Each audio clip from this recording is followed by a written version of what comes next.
there was this great idea that we could get, like maybe a 2-3 hour sort of mini campaign. Well, that was the original plan. Not quite what happened, but since we pretty much ended up making a full game. The game gets more and more ambitious, and then next thing you know, it's not like anything you've worked on before.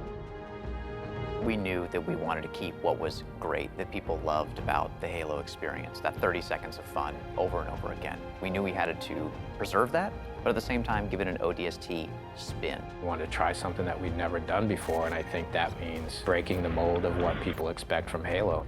Here's an engine, here's a story, you got a year, go.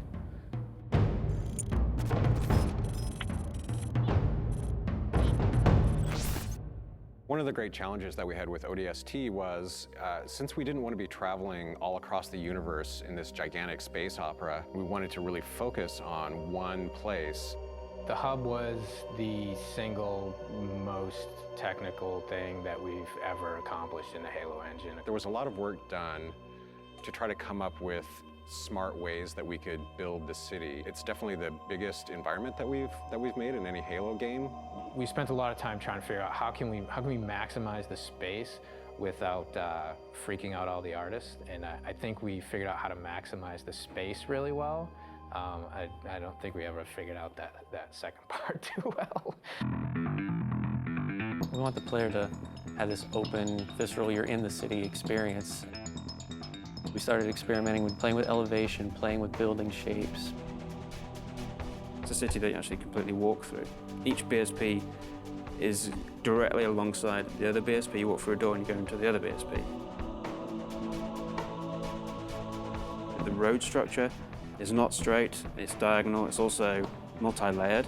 I don't think we kind of realized how big the city would get. We basically had to build very specific tech that would give the AI the right type of behavior. We had the technology, we called it Squad Patrol. No matter where you were inside the hub, there would always be a certain amount of noise, a certain amount of enemy presence there that we could ratchet up and ratchet down depending on what we needed it to do.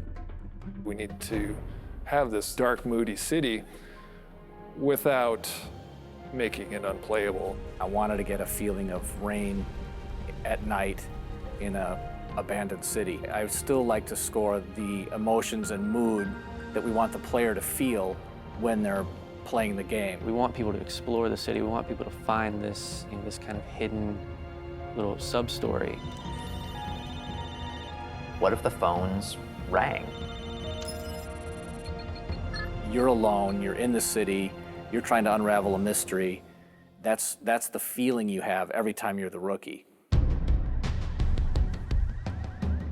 What's fun about being an ODST? How's he different than the Master Chief? What kind of problems does he face versus the Chief? If they're not the walking tank, they really have to pick up weapons that they're going to use. There were things that we added. The silenced submachine gun and the silenced pistol are absolutely the best tools for the job.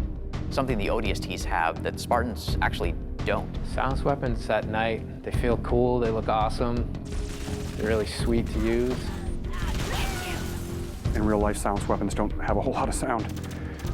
So we had to kind of Hollywood them up a little bit, kind of make it so that they sounded like they were silenced and supposed to be silenced, but yet still powerful and fun to fight with.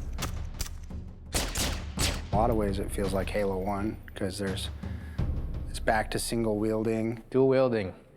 Paul doesn't like dual wielding, so we cut it. Visor mode is really cool, and it evolved a lot. There were versions that looked really great for the art, but yeah, maybe they didn't do such great things for the design.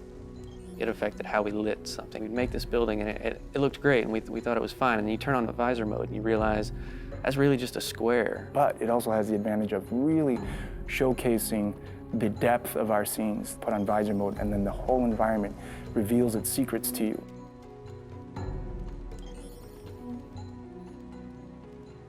You know what sucks about big cities?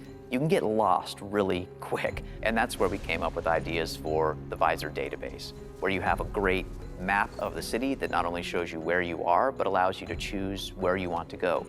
If you don't have that tool to help you navigate the city. You're never gonna find the high action flashback scenes, which we were banking on to be the core fun of the game. It's a very simple idea. It was an amazing struggle to get there.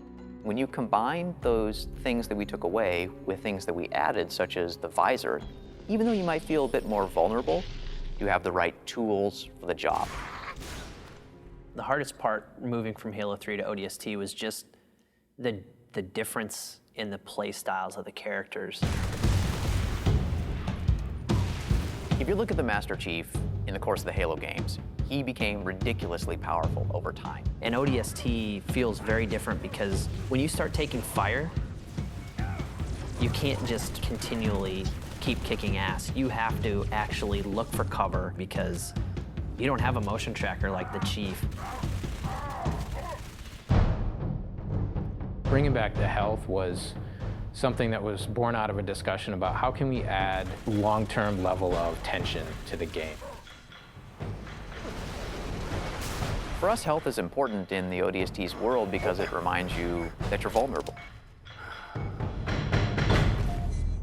We want to experience the story through the eyes of many different characters. We wanted to bring back the guys from Firefly again, Nathan Fillion, Adam Baldwin, and Alan Tudyk, trying to find the perfect film noir blonde. We thought about Tricia Helfer. Orders are orders. Come on, Veronica. What could be more important than that carrier? My orders. And Buck, call me Captain. I'll pass on that dance, but you can show me where to sit. These little scenes, we wanted to have their own mystery. It was the story of one guy, one object, one high action moment.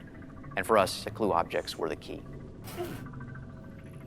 Dutch, we need to get above this crap. Link with the B-net. One of our drones must have seen where they hit.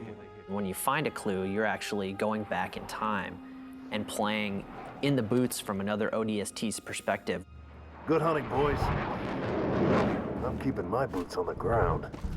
You've got 5 main characters. Banshees! Each of the characters have things to say from first person. Not only ground you in the character, but also give you some really useful tactical information about the battlefield. It's coming and dropped in behind us. They must know this is our rally point. Where the heck did these buggers come from? Underground tunnels are filled with the dead wind. We got ammo and weapons on the high ground. Move it, move it. Without spending a lot of effort personalizing each of those characters, then it wouldn't mean as much when you stepped into their boots.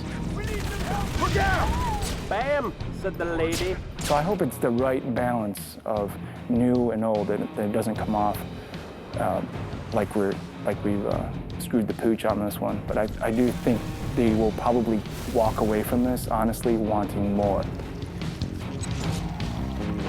Honestly, if we had more time to do ODST, I really don't know what we would do differently. So if I got another 2 weeks, I don't know. I guess I'd play more ODST.